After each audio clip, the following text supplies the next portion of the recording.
Wassalatu wassalamu ala Rasulillah wa ala alihi wa sahbihi wa wala. Rabbi shrah li sadri wa yassir li amri wa hlul 'uqdatam min lisani yafqahu qawli. Amma ba'du. Wa nabiyina azani Allah wa iyyakum. Alhamdulillah kita bisa bertemu lagi di majelis kita di siang hari ini. Semua atas izin dan rahmat Allah Subhanahu wa taala, dan kita dalam rangkaian pembahasan tafsir Ibnu Katsir yang merupakan salah satu tafsir terbaik terbesar di dalam sejarah keilmuan Islam.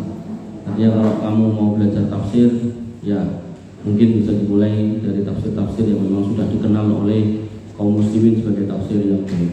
Yang datang langsung duduk aja, tidak usah salaman. Wa nabiyina azani Allah wa yakum an-nazi'at ayat 15 sampai 26. Al-ataka haditsu Musa idza tahurruhu bil wadil muqaddasi tuwa idhab ila fir'auna innahu tagha wa qul hal laka ila an tazakka wa ahdiyaka ila rabbika fatahsha fa arahu al-ayatal kubra wa kadzdzaba wa 'asa thumma adbara yas'a fa hasara fanada fa qala ana rabbukumul a'la wa aqadahu Allahu nakala al-akhirati wal ula inna fi dzalika la'ibratan liman yakhsha. Alataka haditsu Musa, sudahkah sampai kepadamu wahai Muhammad kisah Musa? Idnadahu rabbuhu bil wadil muqaddasi tuwa, ketika Rabbnya memanggilnya ke lembah suci yaitu lembah Tuwa. Idhab ila fir'auna innahu tagha, pergilah kepada Fir'aun sesungguhnya dia telah melampaui batas. Jadi naik ke lembah itu untuk mendapatkan perintah dakwah. Wa qul hal laka ila an tazakka, dan katakanlah kepada Fir'aun, adakah keinginan bagimu untuk membersihkan diri dari kesesatan? Bahasa gampangnya, nek kowe tak kandhani juga ini jane gelem ora to, gitu. Kalau kamu tak kasih tahu tuh mau enggak tahu. Wa ahdiyaka ila rabbika fatahsya. Lalu Musa, yang datang langsung duduk saja. Dan kamu akan kupimpin ke jalan Rabbmu agar kamu takut kepadanya. Wa nabiyina azani Allah wa iyyakum wa ahdiyaka ila rabbika fatahsya fa arahul ayatal kubra. Lalu Musa memperlihatkan kepadanya mukjizat yang besar.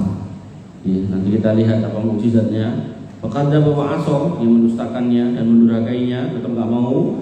Summa adbara yas'a, dan kemudian dia malah di sini dikatakan adbar, berpaling, wa yas'a, menantang.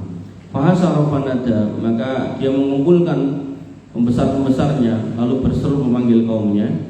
Wa qala ana rabbukumul a'la, maka dia berkata, aku adalah Rabbmu yang paling tinggi.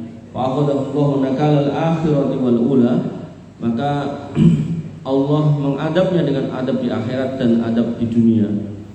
Al-akhirah wal ula khairul laka minal ula.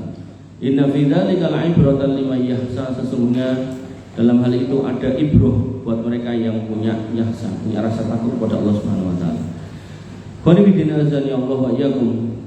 Allah mengabarkan kepada nabinya Muhammad SAW tentang seorang hamba sekaligus rasulnya, yaitu Musa alaihi salam, yang telah diutusnya kepada Fir'aun dan dikuatkannya dengan mukjizat. Meski demikian Fir'aun masih tetap berada di atas kekafiran dan kesewenangannya, sehingga Allah Subhanahu wa taala menghukumnya sebagai adab dari yang maha perkasa lagi maha kuasa.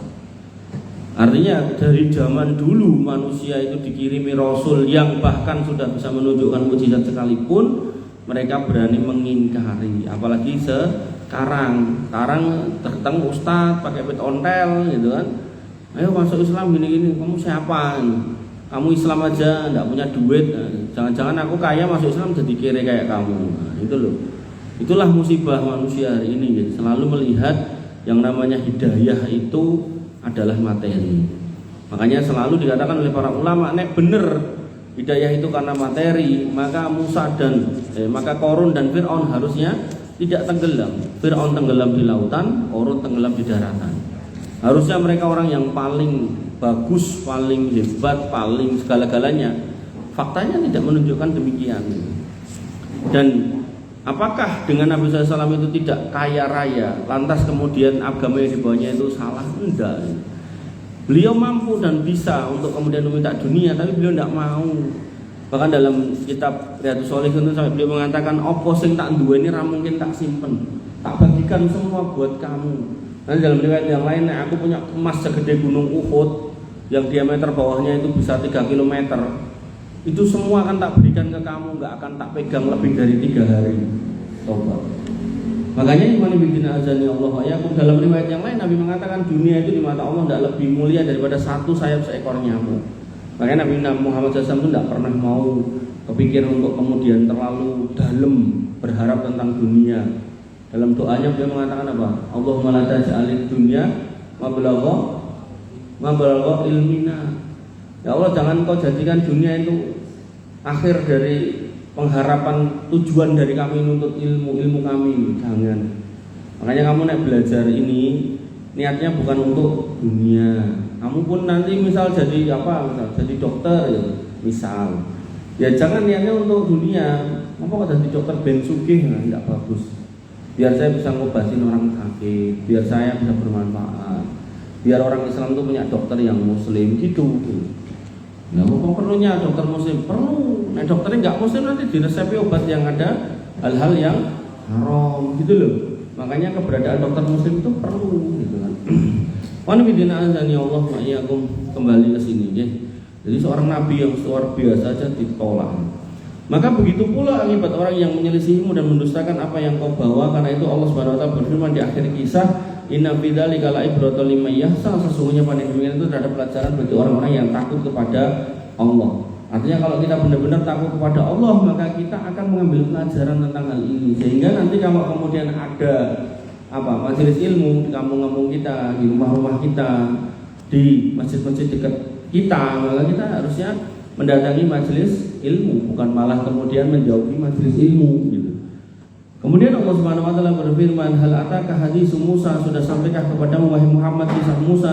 Yakni sudahkah engkau Muhammad mendengar berita tentang Musa? Innadahu rabbuhu, tatkala Rabbnya memanggilnya, yakni ketika Allah Subhanahu wa taala mengajaknya bicara seraya memanggilnya bil wadil muqaddas, tua di lembah suci, ialah lembah tua, yakni di sebuah lembah yang suci. Tua adalah nama sebuah lembah menurut pendapat yang benar, sebagaimana dijelaskan dalam surat Thaha.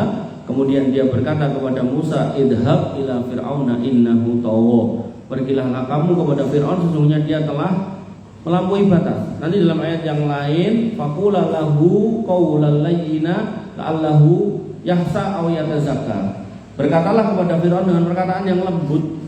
Jadi seorang Nabi Allah Musa alaihi salam yang punya mukjizat, cara di konduel gitu jelas menang Nabi Musa. Nabi Musa itu pernah mukul orang itu mati gitu. Nah, maka dengan mukjizat dan fisiknya yang luar biasa itu, kalau suruh duel dengan Fir'aun, saya yakin menang gitu.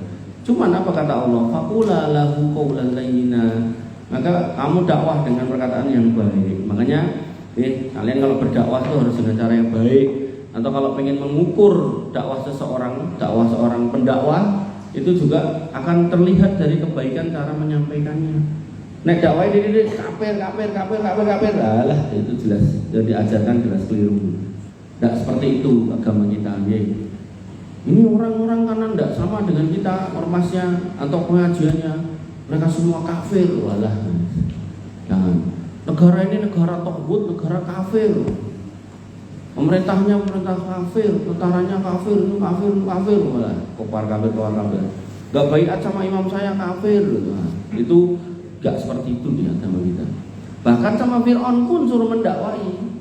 Makanya ada orang-orang yang gajinya seperti itu, begitu ketemu dengan orang tuanya salah sedikit, oh kafir kamu Pak, kafir kamu Bu. Mungkin ibu ini boleh batin itu, biar pas lahir tak tutup sisan. Tapi udah terlanjur gitu. Mana bidina azan ya Allah wa iyyakum. Idhab ila fir'auna innahu tagha, pergilah kepada Fir'aun karena dia telah melampaui batas, yakni yang berlaku sombong, membangkang serta zalim. Faqul hal laka illa an tazakka, dan katakanlah kepada Fir'aun, adakah keinginan bagimu untuk membersihkan diri dari kesesatan? Yakni katakanlah kepadanya, apakah engkau mau menerima ajakan kepada satu jalan yang dengan itu kamu akan bersih, tunduk serta taat. Kemudian Allah berfirman, wa ahdiyaka ila rabbika fatahsya, dan kamu akan kupimpin ke jalan Rabbmu, yakni yang dapat menunjukkanmu kepada peribadatan kepada Rabbmu, fatahsya, agar kamu takut kepadanya, yakni hingga hatimu menjadi tunduk, taat, khusyuk kepadanya.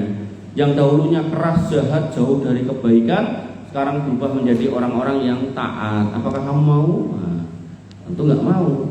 Allah Subhanahu wa taala berfirman, fa arahul ayatal kubra, lalu Musa memperlihatkan kepadanya mukjizat yang besar. Dan mukjizat yang besar ini sebenarnya sudah cukup sebenarnya untuk menunjukkan kalau dia ini bukan orang biasa. Jadi dalam kisah pertarungan penyihir Fir'aun dengan Nabi Musa, penyihir Fir'aun itu melemparkan tali. Yang tali itu dilihat oleh mata orang itu ular. Tapi hakikatnya sebenarnya masih tali, cuman penglihatannya dirubah. Kemampuan jin itu seperti itu. Jadi merubah orang yang tadinya jelek jadi ganteng, yang tadinya jelek jadi cantik. Itu yang disebut amal apa itu? Perbuatan apa itu? Jadi mencari apa jenis susuk. Ada yang coblos sini, ada yang ditaruh sini, ada yang taruh macam-macam. Tujuannya biar merubah pandangan orang. Termasuk apa itu namanya penglaris. Orang yang datang ke dukun dikasih amal-amal, terus akhirnya ditaruh di warungnya. Nah, warung orang lain yang buka dilihat sama orang itu kayak ditutup sama setan, pandangannya. Tapi warung dia yang buka ini dibikin orang tuh memandang hanya kepadanya. Nah, akhirnya rame. Tapi ya untuk sampai pada titik itu ya dia harus melakukan hal-hal yang tercela, kayak di Gunung Kemukus Ragen. Nah, itu harus berzina di sana. Nek pengen sugih. Makanya ikhwan fillah azani Allah wa iyyakum, itu kesyirikan akbar ya, yang tidak boleh kita sampai mendekat ke sana itu. Nah, kembali ke sini. Fatahsa agar kamu takut kepadanya, yakni sehingga hatimu menjadi tunduk, taat dan khusyuk kepadanya. Yang dulu tuh kamu tuh keras, jahat dan jauh dari kebaikan. Allah berfirman, fa'arahul ayatul kubra, maka Musa memperlihatkan kepadanya mukjizat yang besar. Yakni di samping menyerukan dakwah kebenaran, Musa juga memperlihatkan kepada Fir'aun sebuah hujah yang kuat dan bukti yang jelas atas kebenaran apa yang ia bawa di sisi Allah, yaitu adanya Taurat dan adanya mukjizat tadi salah satunya. Kemudian termasuk mukjizat yang paling besar itu membelah lautan gitu. Tapi apa? Fakadzdzaba wa asaw. Fir'aun tetap mendustakan dan mendurhakai.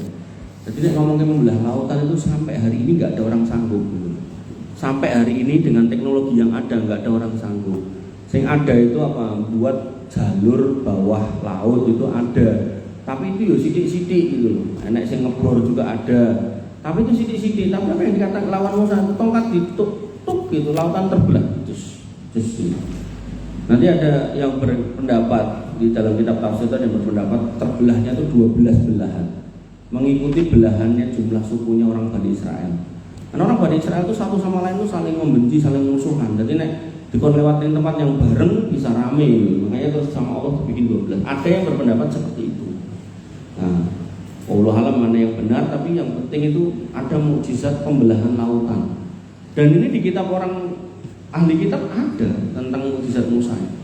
Makanya nek sampai ada orang bisa kayak gitu, itu kok kemudian diingkari ya, terus jalur sing piye meneh gitu.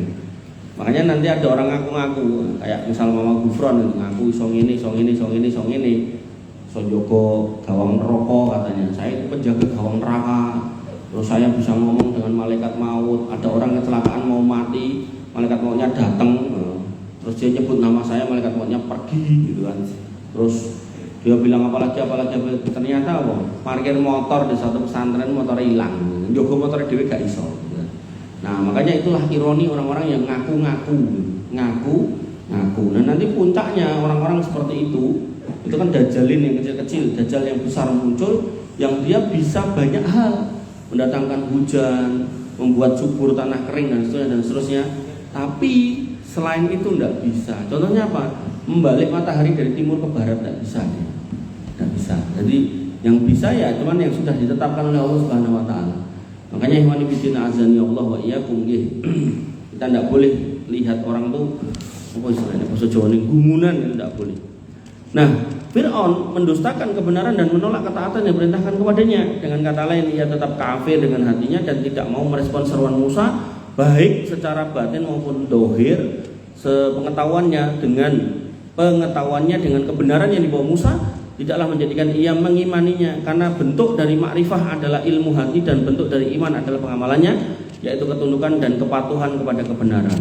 Allah Subhanahu wa taala berfirman, "Summa adbara yas'a," kemudian dia malah berpaling seraya berusaha menantang Musa. Ayo ilmu apa? Ayo. yakni dalam melawan kebenaran dan kebatilan, maka ia pun mengumpulkan para tukang sihir untuk menghadapi mukjizat menakjubkan yang dibawa oleh Musa alaihissalam. Fahasyara fanada, dia kumpulkan pembesar-pembesarnya lalu berseru memanggil kaumnya, yaitu seruan di tengah kaumnya. Faqala ana rabbukumul a'la, akulah Rabbmu yang paling tinggi. Coba, nanti dia menyatakan diri sebagai Rabb. Padahal bahasa Rob atau kata Rob itu tercangkup di dalamnya menghidupkan, mematikan, menjaga, mengurusi. Nah, sehingga Fir'aun pun kalau sakit itu sudah pertanda dia tidak bisa menjaga dirinya sendiri. Mana mungkin dia menjaga alam semesta, kan tambah gak mungkin lagi.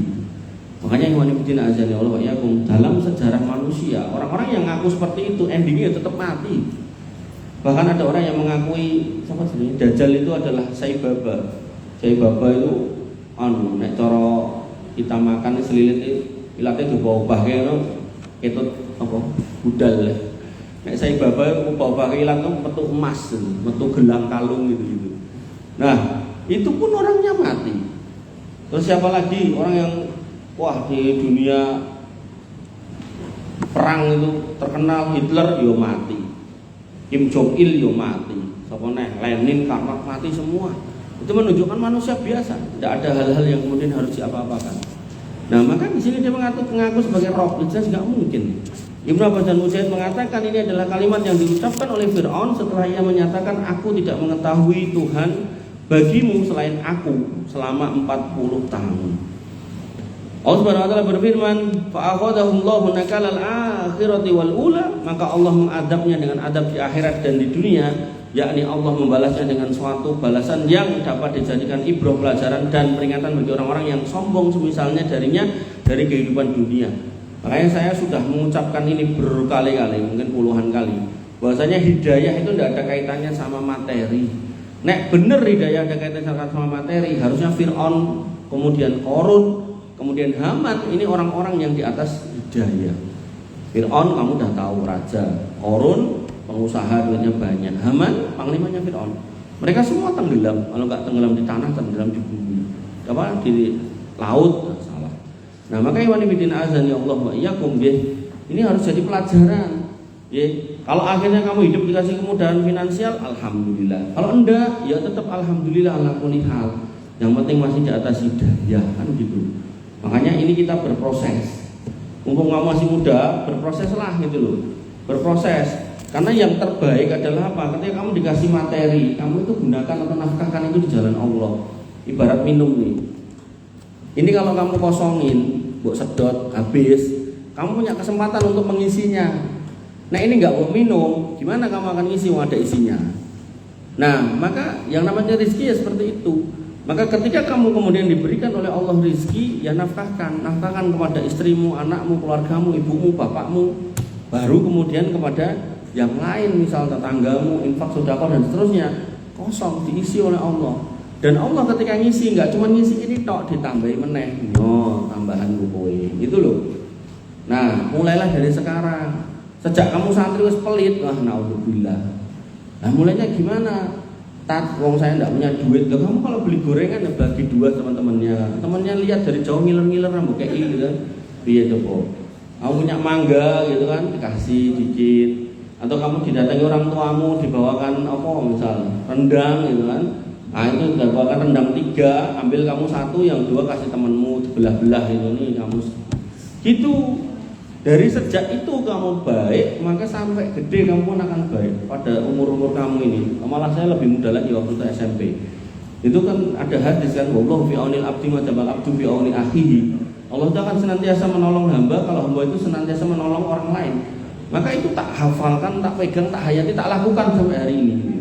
Makanya orang-orang yang memahami apa yang diucapkan Nabi, jangan semuanya, nggak usah semuanya lah, 1 atau 2 bagian yang kemudian kamu pahami benar, kamu imani, itu pasti akan berefek pada hidupmu. Tapi nek semuanya kamu ragukan, ya wes, wassalam, kamu akan jauh dari kebaikan dan keberkahan hidup. Makanya ikhwanifiddin azani Allah wa iyyakum, bersyukur nih kita itu, kalian itu adalah orang-orang yang menghafalkan Quran. Maka itu harus kamu pahami bahwasanya yu'minuna bil ghaib itu syarat untuk kemudian bisa mendapatkan kebaikan di dunia sampai di akhirat. Makanya ketika di sini kita melihat bahwasanya ini adalah cerita yang kemudian ibroh buat mereka orang-orang yang jangan sampai sombong, Nah, kita harus mengambil pelajaran seperti itu. Jangan sampai kita mengikuti kelakuan Fir'aun. Allah Subhanahu wa taala berfirman, yaumal qiyamati bi'sarrifdul mardud, dan pada hari kiamat laknat itu seburuk-buruk pemberian yang diberikan. Quran surat Hud ayat 99. Sebagaimana juga Allah berfirman pada Quran surat Al-Qasas ayat 41, wa ja'alnahum a'immatan yad'una ilan nar, dan kami jadikan mereka itu pemimpin yang menyuruh manusia ke neraka. Wa yaumal qiyamati la yunsurun, dan pada hari kiamat mereka tidak akan ditolong. Ini adalah pendapat yang benar mengenai makna ayat bahwa yang dimaksud dengan nakalal akhirati wal ula, adab di akhirat dan adab di dunia, adalah di dunia dan di akhirat. Ada pula yang mengatakan apa yang dimaksud dengan itu adalah, dan kalimatnya yang pertama dan yang kedua, ada yang mengatakan kekufuran dan kedurhakaan, sedangkan yang pendapat yang benar dan tidak diragukan adalah inna fi dzalika la'ibratan liman yahsa, sesungguhnya yang pada demikian itu adalah pelajaran buat orang-orang yang takut, yakni bagi orang-orang yang mau mengambil pelajaran dan teguran. Wa nibidin azani Allah wa iyyakum.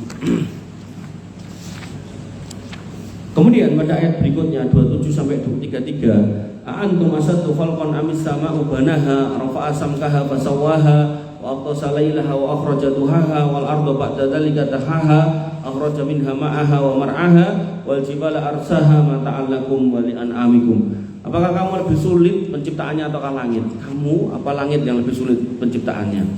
Kemudian yang kedua, wa rafa'a samkaha fasawwaha, Allah telah binanya, membuatnya itu sampai terjadi di atas sana. Kemudian wa aghtasa lailaha wa akhraja duhaha, dan Allah Subhanahu wa taala meninggikan bangunannya lalu menyempurnakan, dan dia menjadikan malamnya gelap gulita dan menjadikan siangnya terang benderang. Wal arda ba'da dzalika dahaha, dan bumi sesudah itu dihamparkan dengan luas.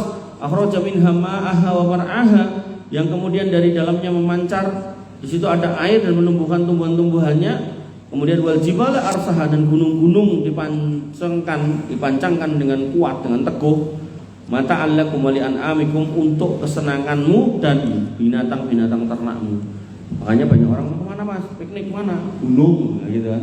Mau kemana? Hiking mana? Gunung. Mau kemana mas? Mau camping di mana? Di tengah laut, enak dah, gunung gitu.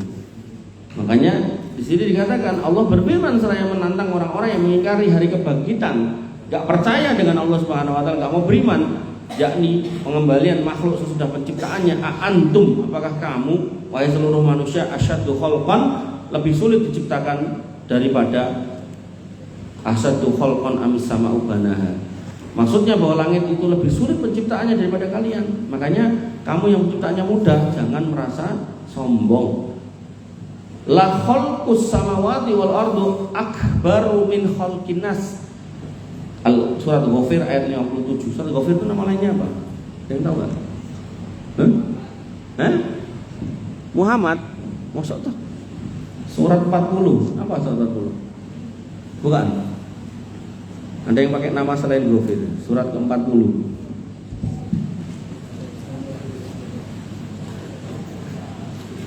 Nah, kamu naik tahfidz apa setoran nih? Surat Ghafir gitu. Al apa? Ada yang lain selain Ghafir? Al apa? Al apa itu? Ghafir juga? Yang buka-buka orang ketemu 40 apa? Ghafir semua?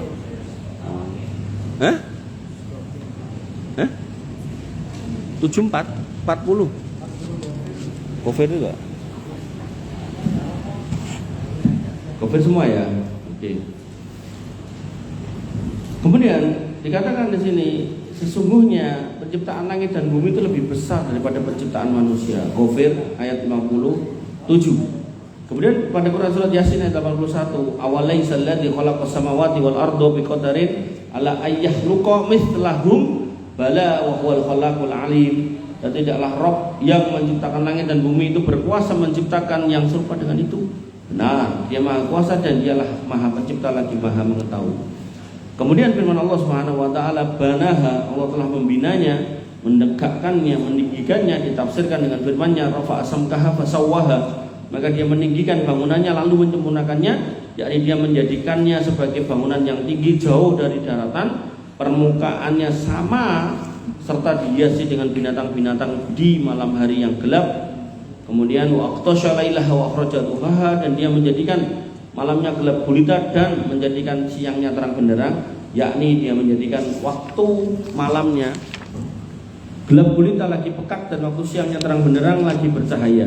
Ibnu Abbas mengatakan wa aqtasha lailaha, dan dia menjadikan malamnya gelap gulita, yakni membuatnya gelap gulita. Demikian pula yang dimukan oleh Mujahid, Ikrimah, Sa'id bin Jubair dan mayoritas ahli tafsir, wa akhraja duhaha, dan menjadikan siangnya terang benderang, yakni membuatnya pada waktu siang menjadi terang.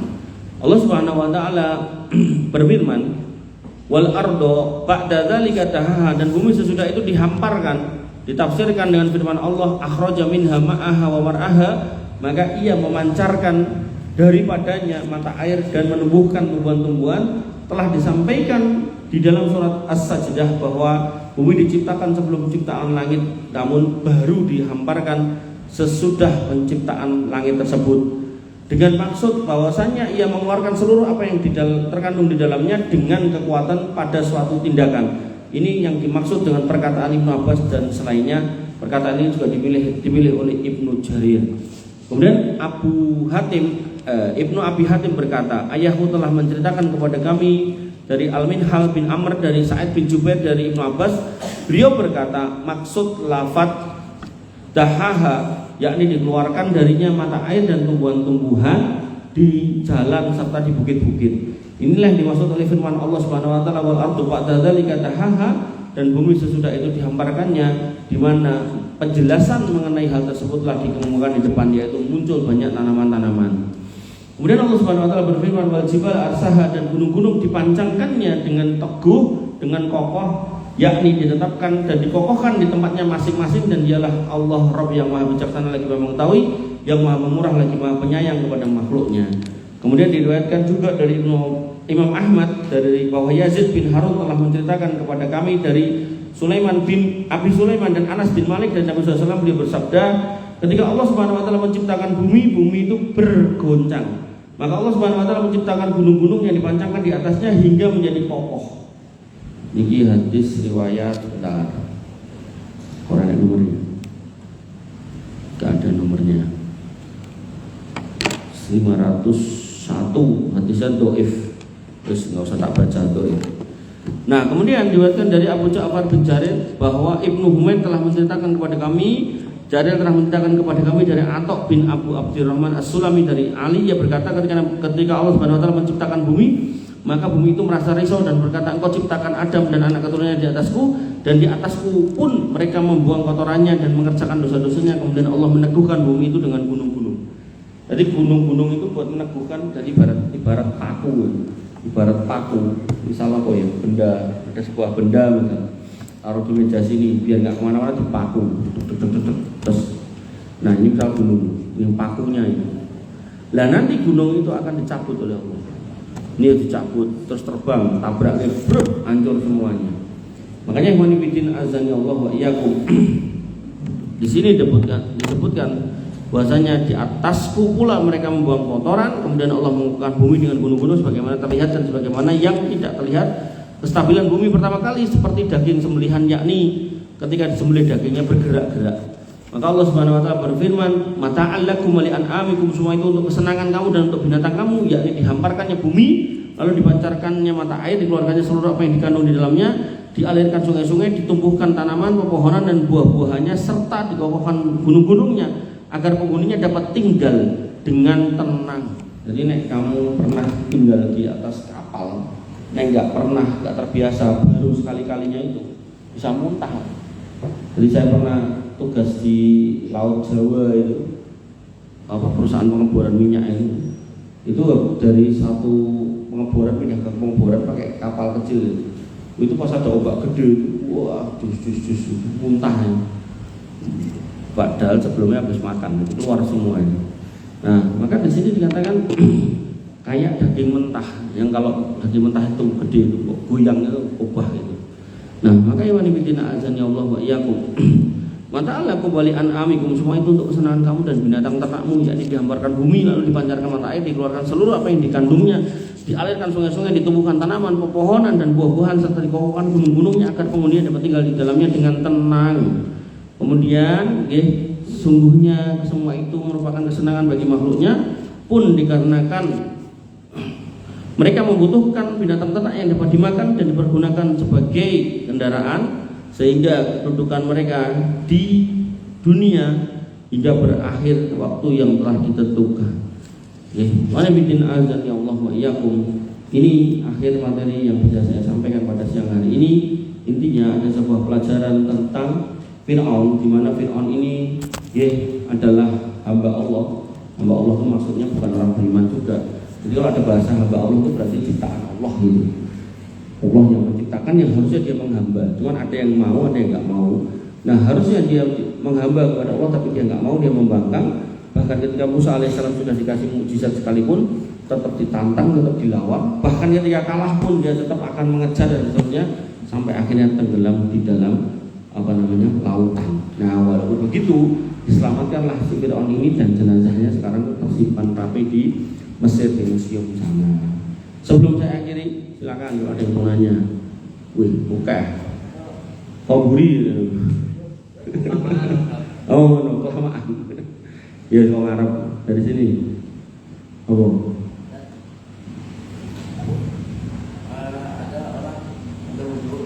Apa? Udah wudu. Jeplak nyamuk.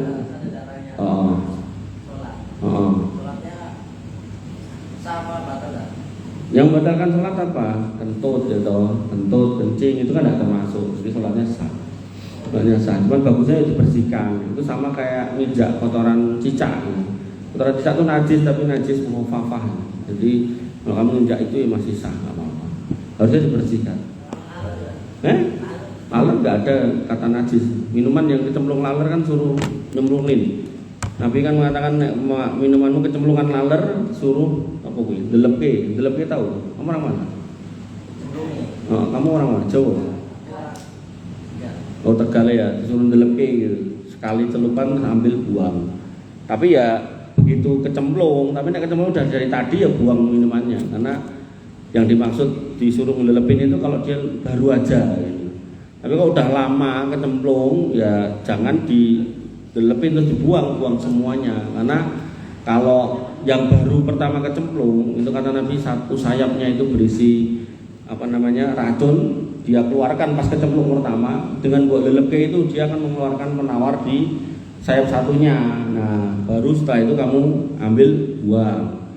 Tapi nek kecemplungnya udah lama itu nggak cuman racun sama penawarnya yang dikeluarkan saat telek-telek itu masuk ke situ gitu. Jadi sudah nggak bagus buat kesehatan, nanti buang semua kalau udah lama ya. Apalagi mau aduk, wah sehat malah mencret. Ya lagi siapa? Dari sini wes, ya gue ya. Percaya saja. Ya haram loh, syirik loh itu. Jadi meyakini ramalan bintang itu adalah sebuah kesirikan.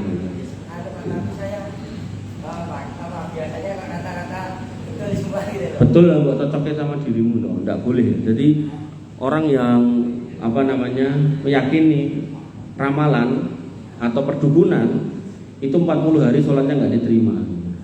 Nah kadang anak muda ini awalnya semangat gitu kan, terus baca zodiaknya, oh hari-harimu akan menyedihkan, tiba-tiba ekspresinya sedih, terus kamu akan ini akan itu dicocok-cocokkan. Nah itu tidak boleh. Jadi kalau ada zodiak itu dibuang aja, tidak usah dibaca, apalagi diyakini. Itu kesyirikan.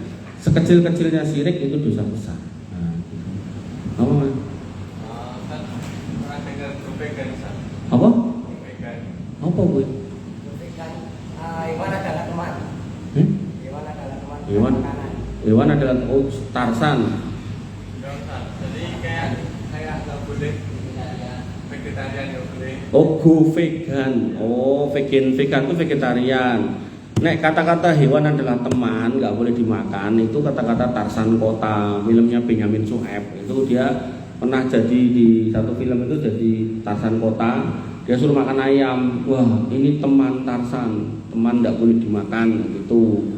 Mungkin terus tidak ada jargonnya go vegan. Oh, apa pertanyaannya? Menurut Islam kan kayak gitu kan agak menentang dari syariat korban juga. Maksudnya menentang korban? Kan korban kan dibolehkan dari mana? Ya, itu sebagai pola makan, pola hidup tidak apa-apa. Tapi mengharamkan daging itu yang nggak boleh. Daging itu kan halal, diharamkan daging yang halal ya, diharamkan. Maka mengharamkan yang halal itu hukumnya apa? Hukumnya kafir. Jadi ada 10 pembatal keislaman. Di antara 10 itu salah satunya menghalalkan yang haram, mengharamkan yang halal. Itu bisa membatalkan syahadat. Orang mabuk, ketika dia mabuk ditanya, kamu mabuk dosa tahu nggak? Tahu. Tapi nek dia ngomong enggak, menurutku ini halal. Nah, syahadatnya batal. Gitu ya. Maka orang yang vegetarian sebagai pola makan enggak apa-apa, enggak dilarang. Tapi nek sampai level mengharamkan bahaya. Saya haramkan dirimu dari makan wortel. Nah, itu enggak boleh. Sesuatu yang halal tidak boleh diharamkan. Begitu, Mas? Ya. Bang. Dalam ayat, wahai orang-orang beriman, jangan kau katakan ro'ina, katakanlah unsurna. Jangan katakan apa? Ro'ina, walakin undurna. Terus Apa ya? surat apa? PR ya, Al-Baqarah ayat 104. Al-Baqarah 104. Oke, PR Al-Baqarah 104.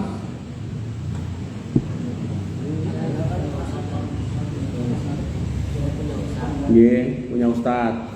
Nah, terus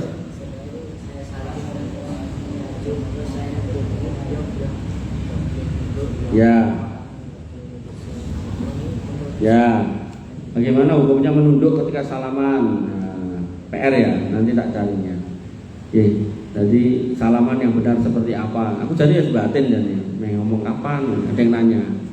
104 Al-Baqarah sama salaman nunduk. Kamu nanya enggak tadi enggak ya? Kamu enggak? Mana? Enggak.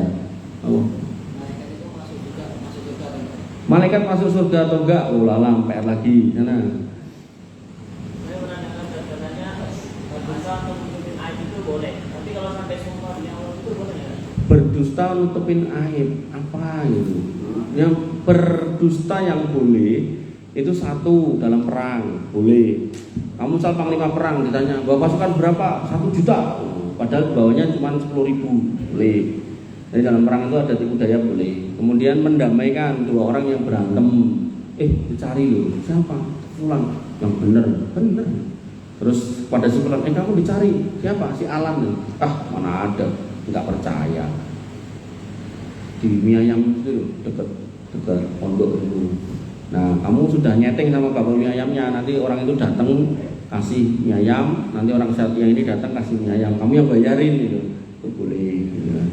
Terus mendamaikan suami istri yang berantem, Mbak atau Bu, kata bapak kamu jenengan cantik Bu. Nah, misalnya yang berantem bapak ibumu, mana ada bapak ngomong gitu, lu bener kok. Terus kamu bilang sama bapak, Pak, kata ibu, laki-laki yang paling keren itu bapak. Alah, pusing. Nah, akhirnya mereka ketemu mesam-mesem tahu mesam-mesem. Nah, senyum-senyum. Nah, akhirnya damai. Itu boleh kayak gitu ya. Jadi 3 itu tok. Nah, yang lainnya menutupi aib, berbohong. Nah, aib itu tidak usah diceritakan. Maka kalau nggak diceritakan ya nggak usah berbohong untuk menutupi. Ada orang berbohong dalam rangka menutupi aib karena aibnya terbuka. Ada yang membuka. Nah, membuka aibnya itu yang salah. Ya.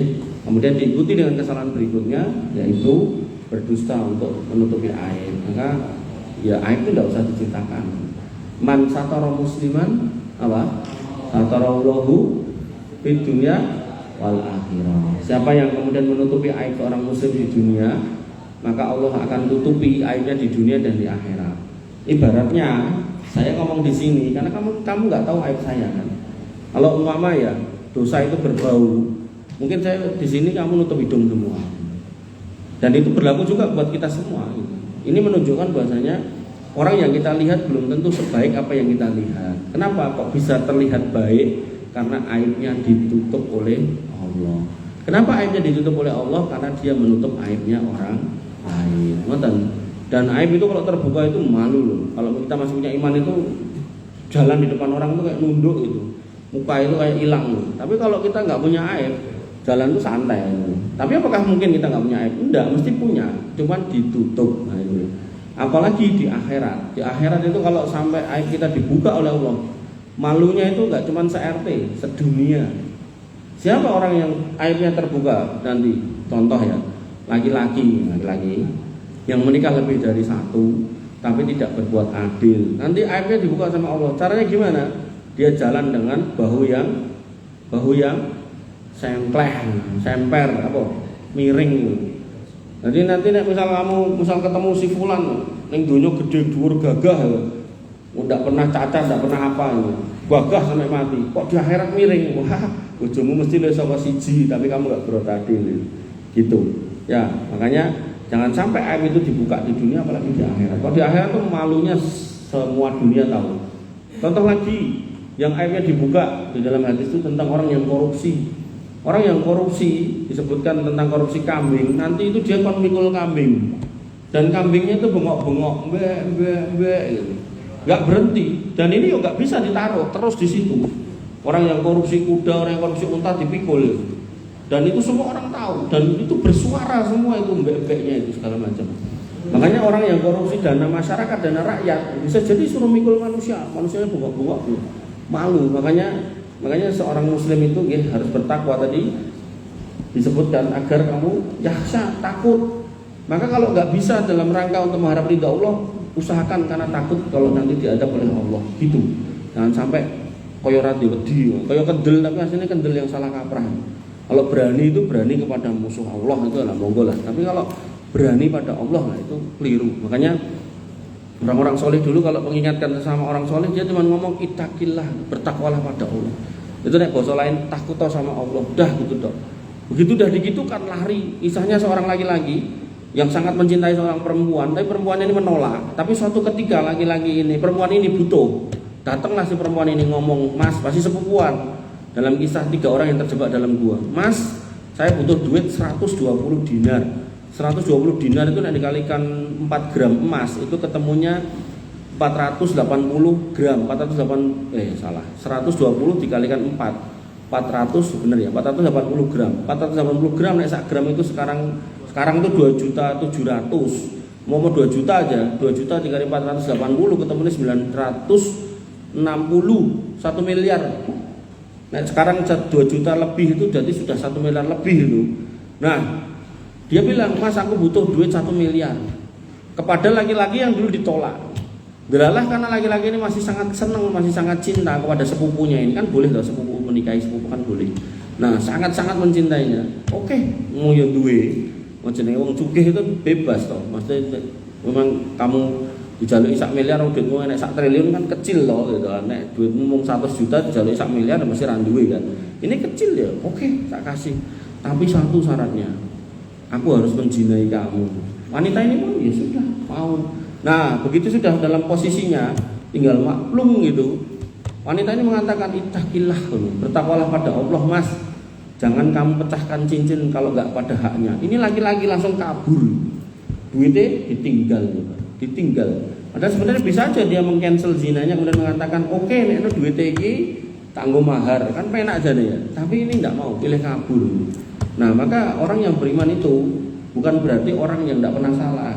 Dia salah, tapi ketika dia berbuat salah, dia segera bertobat. Itulah ciri orang yang baik.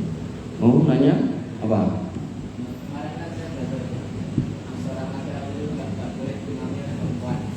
Gak boleh diimami. Oh ya.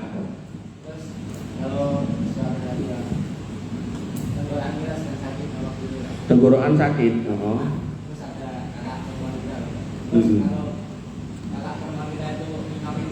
Ya nggak boleh. Kan sudah tadi dengan jawab sendiri. Seorang laki-laki tidak boleh diimami perempuan. Dan itu berlaku selama-lamanya, tidak kemudian bersyarat, nggak boleh. Sholat di masjid. Perempuan itu sholatnya di rumah, laki-laki di masjid. Sholatlah di masjid. Kalau misalnya kamu di masjid kan mesti ada yang lain. Begitu kamu sakit ya laki-laki yang lain suruh imam, kamu makmum. Nah, pilihannya nih rumah berdua sama kakaknya, ya otomatis jawabannya sendiri-sendiri kalau kayak gitu. Ya artinya sholatlah di masjid biar kamu digantikan laki-laki yang lain. Tapi nek Memang akhirnya misal ya kamu safar berdua sama kakakmu itu ya sholat sendiri akhirnya. Orang yang ngimami mbak. Atau sebenarnya bisa juga ya disirkan sholatnya bisa. Jadi sir wa jahar itu tidak menjadikan rukun sholat. Jadi bukan berarti nek sholatnya misal kamu tenggorokanmu sakit sholat maghrib kemudian kamu pakai sir gitu kan, terus sholatnya jadi batal, itu enggak. Jadi sir dan jahar itu bukan rukun sholat. Jadi itu sunnah sholat atau apa ya, keutamaan sholat, sehingga kalau misal ada halangan untuk jahar, sir pun boleh. Itu. Belakang dari sono, itu siapa? Namanya siapa? Jaki, Jaki. Ya. Dalam peperangan. Kalau itu saya belum tahu, tapi yang saya tahu tadi boleh berdusta dalam peperangan. Tapi naik sombongnya dalam peperangan saya belum tahu. Ini PR tuh dicatat siapa gitu, ada kertas ya? Dicatat dan nggak lupa. Cari kertas bekas ada nggak? Tuliskan. Nah ini ada block note-nya, tuliskan. Tadi apa tadi? Al-Baqarah 104. Terus ini tadi apa meneh tadi? Apa tadi kamu tadi? Salaman sambil nunduk. Oh ayo, kamu. Yo enggak ya kamu kan. Satu tadi Al-Baqarah 104. Terus nunduk. Salaman sambil nunduk. Apa lagi tadi? Malaikat masuk surga apa enggak? Bagus itu pertanyaannya. Jadi saya itu ngajarkan tentang surga itu sudah hampir 2 tahun belum kelar. Tapi ya enggak terlintas pikiran saya itu malaikat itu masuk surga apa enggak ya. Enggak terlintas. Udah belum? Apa? Al-Baqarah 104 kamu. Ini salaman sambil nunduk. Sono malaikat masuk surga apa enggak? Kamu tadi udah ya? Belakang tadi sombong dalam perang boleh enggak? Gitu ya, jadi kamu nanti nek ngajar orang, nek gak tahu jawabannya jangan ngawur. Sampai mana? Malaikat masuk surga apa enggak? Ditulis yang nanya siapa namanya. Terus belakang tadi sombong dalam peperangan boleh apa enggak? Sebelahnya apa mas? Awal dan akhir duha. Awal duha itu waktu suruk itu. Waktu suruk itu awal terbit matahari itu loh. Jam berapa ya? Sekarang mungkin jam 5:30 kali ya. 5:30 itu. Terus terakhirnya itu ya sebelum matahari tepat di atas kepala kita. Tepat di atas kepala bukan berarti jam 12 loh ya. Jadi sekitar antara jam 11 sampai setengah 12 sekitar itu. Makanya kalau bisa itu duha itu jangan terlalu mepet sama duhur. Misal kamu duha jam 10, jam setengah 10 itu enak itu. Maksudnya enggak was-was itu loh. Nah, tapi nek kamu duhanya mepet-mepet, nah itu was-was gitu. Terus kamu mau nanya apa?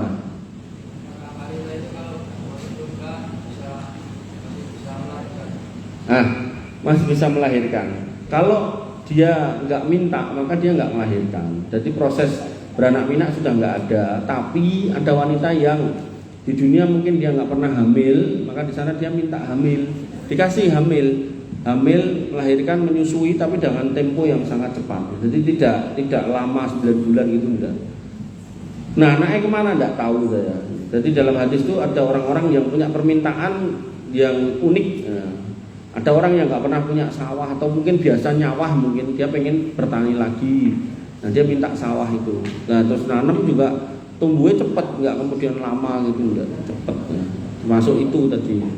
Itu jadi kalau yang sisanya kalau nggak pengen hamil ya nggak hamil. Di sana itu menikmati saja, menikmati kehidupan. Nanti bukan kemudian apa istilahnya kayak gitu lagi gitu, enggak. Mau nanya? Enggak. Ini.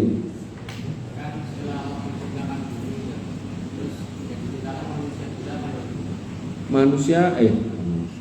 Setelah Allah menciptakan bumi, yang diciptakan siapa dulu? Yang diciptakan adalah malaikat dulu, habis itu jin, nah baru kemudian manusia. Nah manusia ketika sudah tercipta, maka di surga itu semua diberikan, kemudian diturunkan di bumi. Posisinya bumi itu sudah ada. Jadi urutannya gini loh sebenarnya. Kalau membaca kitab Al-Bidayah wa Nihayah, urutannya itu yang pertama malaikat, setelah itu Allah ciptakan jin. Jin Allah taruh di dunia. Di dunia mereka berantem. Nah, terus diselesaikan sama malaikat. Diselesaikan sama malaikat yang pokoknya tidak perang sama malaikat. Sebagian kabur ke gunung-gunung bersembunyi. Nah, yang melawan malaikat kalah. Nah, di antara mereka diambillah satu iblis ini. Yang waktu itu masih belum apa ya istilahnya, belum jadi didengkot, masih muda, masih kecil. Nah, dibawalah ke langit beribadah bersama dengan malaikat. Nah, sejak itulah berlaku pertanyaan Allah kepada malaikat, ya, bagaimana kalau aku ciptakan makhluk yang namanya manusia. Nah, kemudian malaikat mengatakan aku tadi lupa punya ayatnya. Apakah engkau akan menciptakan makhluk yang melakukan watasfikunat dima'ahum gitu, yang akan menumpahkan darah? Gimana kalimatnya? Hah? Enggak, maksudnya dari awal ayatnya. Wa idh qala rabbuka lil malaikati inni ja'ilun fil ardi khalifah qalu ataj'alu fiha may yufsidu fiha wa yasfiku dima wa nahnu nusabbihu bihamdika wa nuqaddisu lak. Nah, disitulah berlaku pertanyaan itu. Jadi sebelumnya itu sudah ada jin dulu di dunia. Nah, kemudian diciptakanlah Adam itu, lalu iblis itu dan malaikat suruh sujud. Iblisnya tidak mau, iblisnya diturunkan lagi ke bumi, Nabi Adam ikut gitu. Nah, sehingga pertanyaan tadi berarti di bumi itu sudah ada binatang. Sudah ada binatang dalam rangka menunggu manusia datang. Tapi di dalam Quran surat sebentar An-Nahl, coba saya pinjam satu yang gede ini. An-Nahl itu surat keberapa?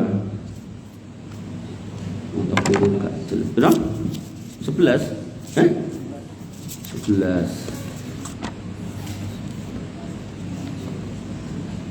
11 An-Nahl. Hud.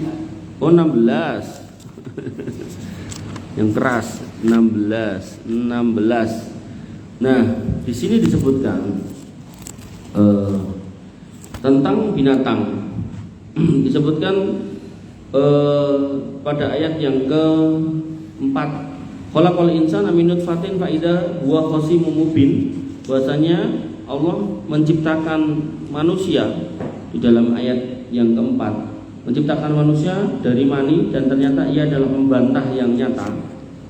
Bantahan. Wal an'ama khalaqaha lakum fiha tif'u wa manafi'u wa minha ta'kulun.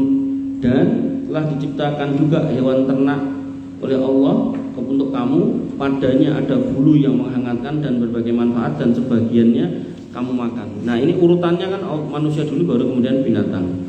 Nah, kemudian pada ayat berikutnya walakum fiha jamalun hina turihuna wa hina tasrahun, dan kamu memperoleh keindahan dari binatang ternak ketika kamu membawanya kembali ke kandang dan ketika kamu melepaskannya ke tempat pengembalaan. Kemudian ayat yang ke-7-nya dikatakan wa tahmilu asqalakum ila baladil lam takunu balighihi illa bisyikil anfus, dan iya binatang ternak itu mengangkut beban-bebanmu ke satu negeri yang kamu tidak sanggup mencapainya kecuali dengan susah payah. Inna rabbakum laraufur rahim, sesungguhnya Rabbmu maha pengasih lagi maha penyayang. Nah, ini jawabannya ayat yang ke-8. Wal khayla wal bighala wal hamira litarkabuha wa zinah wa yakhluqu ma la ta'lamun. Dan Allah juga menciptakan kuda dan bighal dan keledai untuk kamu tunggangi dan menjadi perhiasan, dan Allah menciptakan apa yang tidak kamu ketahui. Jadi binatang itu pun tidak semua prosesnya kita tahu. Makanya kadang itu ada peneliti yang dia meneliti telah ditemukan spesies baru. Nah, atau mungkin kayak yang baru berapa belakangan ini rame, telah ditemukan penampakan dari harimau Jawa yang padahal sudah dikatakan punah sekian puluh atau sekian ratus tahun yang lalu. Nah, yang kayak gitu-gitu kita tidak tahu. Misalnya Allah tiba-tiba ciptakan terus taruh di gunung ini gitu. Dan kamu nek mengikuti dunia perbinatangan itu, kamu akan melihat binatang-binatang yang aneh-aneh dan kayak nggak pernah lihat dimanapun. Kemarin saya lihat tuh ada binatang tuh kayak antara kambing tapi ya kayak kelinci. Jadi kayak kelinci tapi gede kayak kambing, tapi terus pokoknya aneh gitu loh. Dan masih banyak. Ada kamu pernah lihat binatang namanya lama, pernah lihat? Tahu lama. Unta? Bukan. Ya mirip unta sih, tapi bukan unta. Lama jadi. Lama. Yang itu ya. Jadi kalau ngeliat urutannya manusia dulu baru binatang. Tapi begitu konteksnya tadi ada jin-jin segala macam tadi, maka saya yakin jin itu di dunia ini sudah dikasih fasilitas ya, tanaman ya, tumbuhan ya, binatang. Nah, begitu Nabi Adam turun itu semua udah cemepak, udah ada bekasnya dari jin-jin itu. Nah, iblis memilih tempatnya di lautan, Nabi Adam di daratan. Nah, si jin-jin yang tersisa tadi jadi anak buahnya iblis, itu yang disebut dengan syaitan, yang kemudian tidak menjadi anak buahnya iblis alias jin yang beriman, itu tidak masuk dalam kategori setan. Nah, manusia juga sama, manusia yang kafir ya, kemudian ngajak orang jelek-jelek, nah itu jenenge setan dalam bentuk manusia. Makanya yang namanya syaitan minal jinnati wan nas. Lagi sini kamu apa? Jika ada orang lain katanya banyak kan ada dari kita sendiri. Ya, itu ada hadisnya. Nah, kalau dari ini kita akan keburukan. Mendoakan keburukan, dolimi mendoakan keburukan. Dan didolimi tapi misal saya didolimi saya mendoakan keburukan. Ya, pertanyaannya balik ke kamu apa enggak? Enggak. Makanya Nabi kan mengatakan wattaqi da'watal mazlum. Nah, hati-hati sama doanya orang yang terdolimi. Artinya doa terdolimi itu dia kalau berdoa terkabul. Nah, berarti doanya ya doa yang jelek gitu kan. Nah, maka saran saya nek kamu didolimi, doanya jangan yang jelek, yang bagus. Nah, dan ini banyak loh, orang tua didolimi anaknya dongaknya jelek, anaknya bukannya tahu baik tambah jelek. Saya punya santri belum lama tak keluarkan. Jadi dia dulu ikut saya di Jakarta, nggak manut, terus tak panggil orang tuanya, tak suruh nasihati. Nek nyantri sama saya tuh udah nggak bayar SPP, di sekolah dibayari, disangoni gitu loh.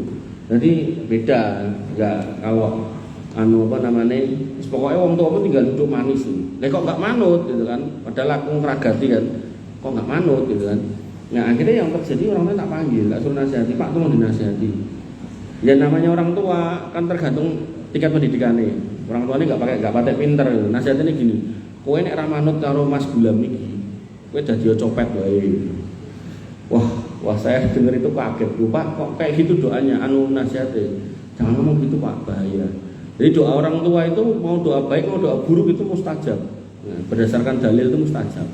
Nah, kemudian yang terjadi nggak manut meneh, tak tok kan. Saya itu ibaratnya sudah keluar biaya, keluar tenaga pikiran, kok nggak manut ya aku males toh, betua wae ya, mau ngurusi menungso kaya ngono moh. Nah, keluar dari saya itu dia hasil ikut saya kan dari SMP dia ikut saya itu. Lulusan SMP dari SMA kuliah itu. Tadi kuliah sudah semester 3 itu keluar. Itu bisa nyelengi. Dari nyelenginya itu dapat motor 2. Nah, setelah keluar dari saya itu nganggur 3 tahun di kampung. Motornya sampai entek, sampai badannya itu udah dikurus itu. Kawiannya ngerokok. Akhirnya pada tahun yang ketiga itu dia datang lagi minta maaf, pengen balik. Saya bilang ya pengen balik ya sekolah meneh. Wong sing melu aku ki kudu sekolah, bukan cuma kerja, sekolah. Fungsinya apa? Nanti nek saya tidak bisa memberikan hal yang baik kepada kamu, maksudnya finansial yang banyak, ya kamu bisa cari sendiri setelah kamu selesai sekolah, gitu loh maksudku. Makanya kamu yang kelas 3 yang mau ikut saya, ya, itu enggak ikut tok enggak boleh, harus sekolah, harus kuliah. Nah, terus balik sama saya toh. Ya Mas, siap tobat tuh. Ikut sama saya. Udah semester kira yo 3 atau 4 ini gitu. Itu tuh tak amanai dari bendahara. Korupsi coba.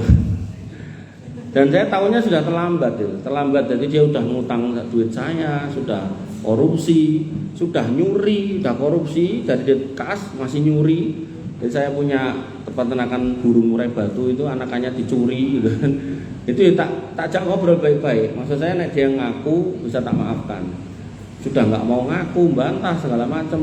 Ya wes lah, ngapain aku ngurusin kamu? Kamu keluar aja lah. Dan mungkin ini sudah kali yang terakhir. Artinya tidak ada lagi kesempatan buat kamu di sini. Kalau di tempat lain terserah lah gitu. Keluar sudah yang kedua kalinya. Nah, maka ya, dari situ saya berpikir doa jelek khususnya orang tua kepada anak itu menghasilkan hal yang jelek, itu faktanya. Nah, sehingga kamu yang didolimi ya saran, kalau kamu mau kebaikan yang lebih banyak, maka kepada yang mendolimi kamu doakan yang baik. Tapi nek nggak mampu, nggak bisa, nggak mau, ya kamu boleh berdoa yang jelek gitu kan. Tapi ya jangan jelek banget ya. Ya Allah, dia sudah gosok sendal saya, matikan dia kesambar gledek, jangan ya. Urusan sendal masa kayak gitu, nggak boleh. Sebelahnya apa? Kan katanya itu uang dari zaman umat Islam akan berpecah belah menjadi 70 golongan. 73.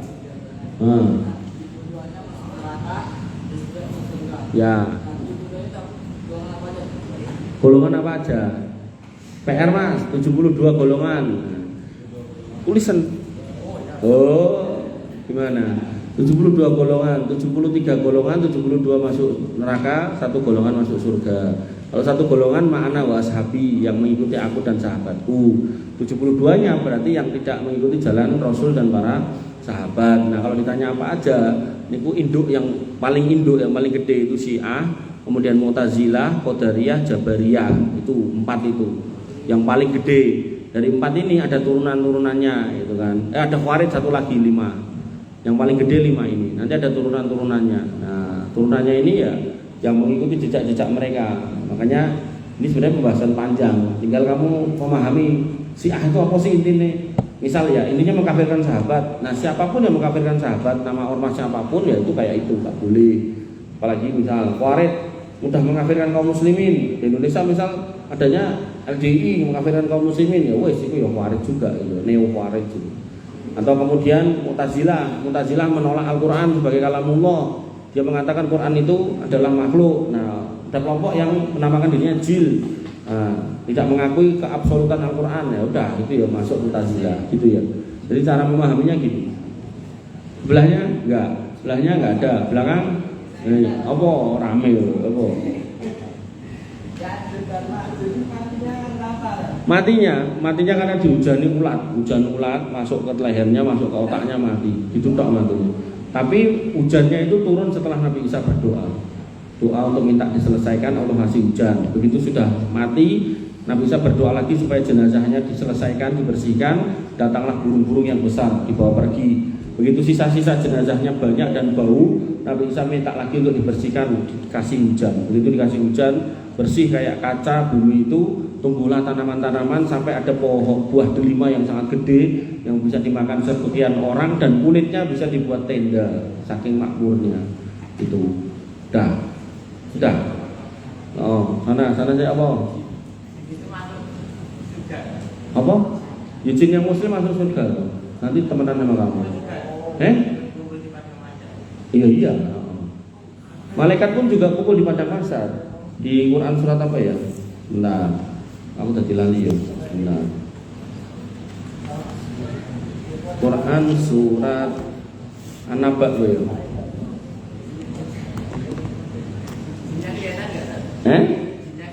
Kalau konteksnya akhirat kelihatan semua, nggak ada yang tersembunyi kalau konteksnya akhirat. Kalau sekarang enggak, kalau konteksnya akhirat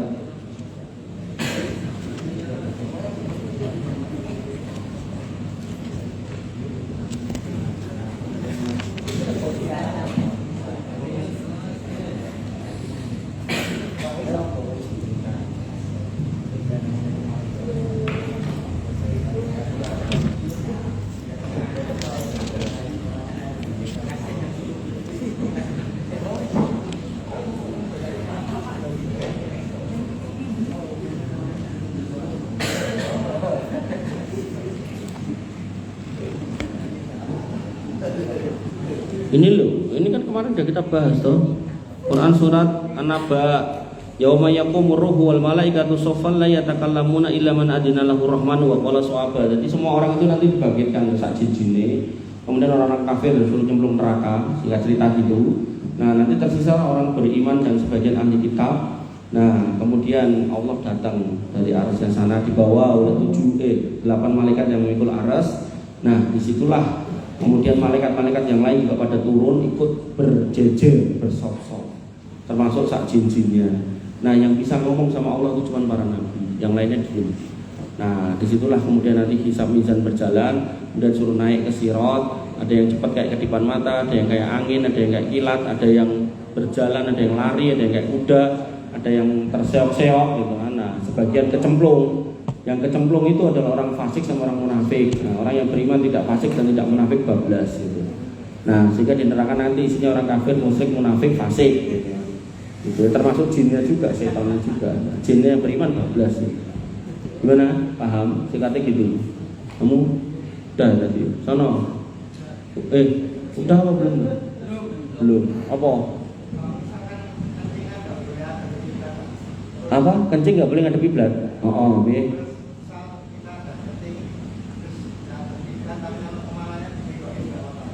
Kepalanya dibegoin. Kepalamu atau kepala yang bawah? Kepala yang bawah. Jadi yang nggak boleh itu kan arah kencingnya loh.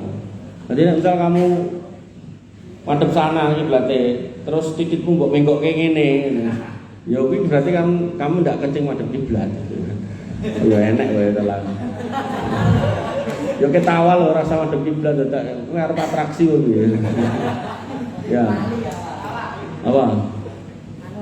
Kenapa pas perempuan kalau haid itu yang disuruh mengganti cuma puasanya surat?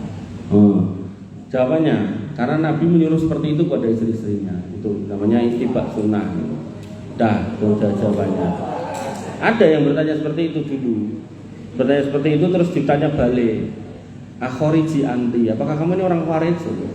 Jadi kamu tanya waktu kayak gitu zaman dulu. Jawabannya, kamu orang Khawarij atau kamu? Jadi ada yang tanya ke Bunda Aisyah seperti itu, ditanya, akhoriji anti. Enggak, saya benar-benar pengen tanya. Kata Bunda Aisyah, seperti itulah Nabi menyuruh kalau yang haid itu orang rame toh, masih rame toh. Jadi Nabi itu kemudian Ibunda Aisyah mengatakan bahwasanya kalau dulu yang sholat yang tidak dikodok puasanya gitu. Jadi jawaban Ibunda Aisyah ya itulah perintah Nabi kamu. Gitu ya. Mas.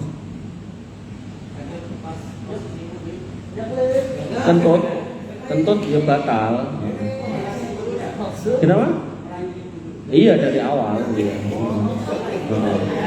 Ada lagi? Apa?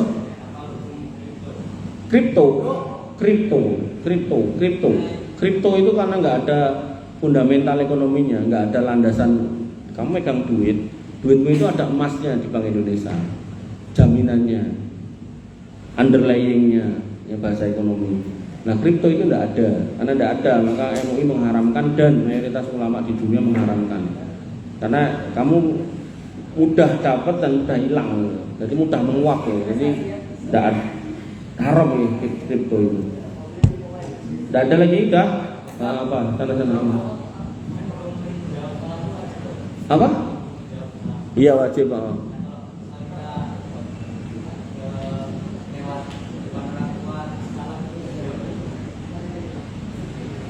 Lewat depan orang tuanya nggak jawab.